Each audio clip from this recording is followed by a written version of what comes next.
Assalamualaikum warahmatullahi wabarakatuh. Nama saya Wuri Nurgoida Ulia, kelas 10 nomor absen 16. Di sini saya akan menjelaskan tentang jenis dan karakteristik sampah. Jenis karakteristik sampah ada 3, yaitu sampah organik, sampah anorganik, dan sampah B3. Sampah organik adalah sampah yang berasal dari makhluk hidup dan mudah terurai secara alami seperti sisa makanan, daun-daunan, dan ranting pohon. Sampah jenis ini bisa diolah menjadi pupuk kompos atau dimanfaatkan sebagai pakan ternak.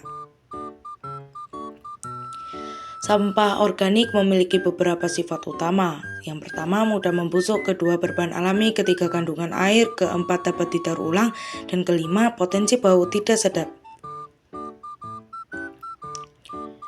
Contoh sampah organik yaitu sisa makanan, dedaunan, ranting pohon, kulit buah, sayuran, sisa kopi atau teh, serta kotoran hewan dan manusia.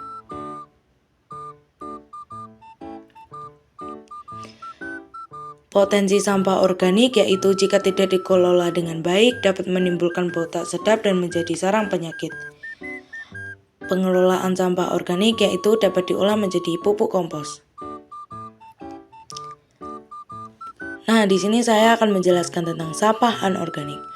Sampah anorganik adalah sampah yang terbuat dari bahan-bahan tak hidup atau non-hayati, baik produk sintetik maupun hasil proses teknologi yang sulit terurai secara alami oleh mikroorganisme tanah, seperti plastik, kaca, logam, dan karet. Sampah ini tidak mudah membusuk, bisa menimbulkan pencemaran lingkungan jika dibuang sembarangan, dan memerlukan pengelolaan khusus seperti daur ulang atau disetorkan ke bank sampah. Sampah anorganik memiliki beberapa sifat utama, yaitu sulit terurai, terbuat dari bahan sintetik, dan bisa didaur ulang. Sifat sulit terurai ini berarti sampah anorganik membutuhkan waktu yang sangat lama untuk terurai secara alami, bahkan bisa mencapai puluhan hingga jutaan tahun. Selain itu, sampah anorganik umumnya terbuat dari bahan-bahan manufaktur atau sintetik, bukan dari bahan alami. Namun, meskipun sulit terurai, sampah anorganik juga memiliki keunggulan, yaitu dapat didaur ulang untuk berbagai keperluan. Contoh sampah anorganik. Contoh sampah anorganik meliputi plastik seperti botol dan kresek, logam seperti karet dan besi kaca, seperti botol dan pecahan kaca, serta elektronik seperti kabel dan baterai bekas. Sampah-sampah ini berasal dari sumber daya tak terbarukan dan proses industri, serta sulit terurai secara alami tetapi dapat didaur ulang untuk dimanfaatkan kembali.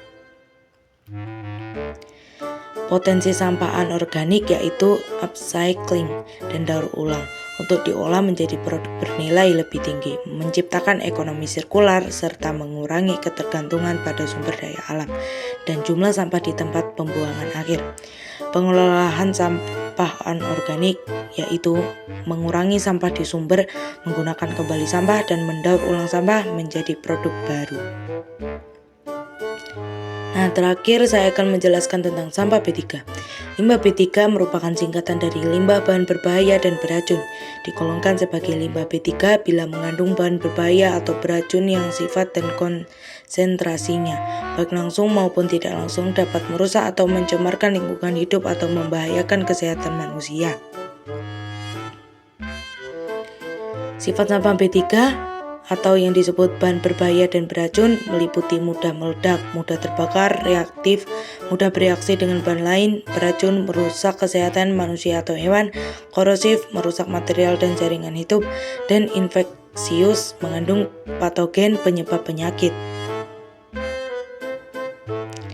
Contoh sampah bahan berbahaya dan beracun atau B3 meliputi baterai bekas, oli bekas, lampu neon, obat-obatan kadaluarsa, produk pembersih seperti deterjen dan pemutih, kosmetik dan semprotan, tinta dan toner printer, serta limbah medis seperti jarum suntik bekas. Potensi sampah B3 yaitu mencakup risiko kesehatan manusia akibat paparan toksin, pencemaran lingkungan seperti air dan tanah, serta ancaman kebakaran dan ledakan.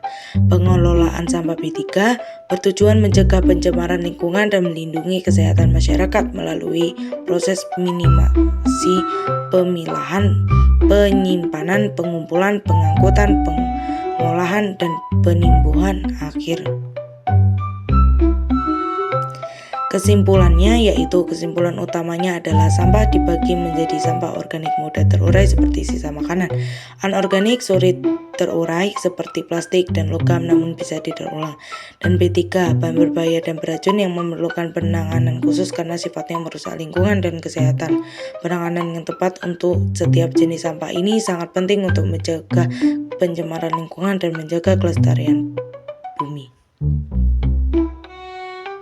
Nah, demikian yang bisa saya sampaikan, kurang lebihnya mohon maaf. Terima kasih sudah menyimak presentasi saya. Saya akhiri. Wassalamualaikum warahmatullahi wabarakatuh.